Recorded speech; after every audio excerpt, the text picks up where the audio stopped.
आर्यन रुद्र जल्दी रेडी हो जाओ, पिंकी के घर जाना है, उनकी बेटी का बर्थडे है ना। बेबी का। अरे हम लोग को पता है, अब मैंने भी कपड़े इस्त्री करके रख दिए, बस तैयार होके निकलना है। मुझे पता है ये है। इसे किसने बताया? जल्दी गुलाब लेके खड़ा है। वो वेट कर लिए। एक काम करती हूँ, नहीं जाती हूँ। अगली बार की तरह इन्होंने तमाशा कर दिया ना तो पूरे मोहल्ले में मेरी नाक कटा देंगे। अच्छा सुनो ना, क्या?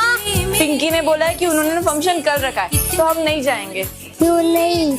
नहीं, ऐसे तो कुछ भी नहीं है। उल्टा पिंकी ने मुझे मैसेज किया कि वो लोग पहुंच भी गए।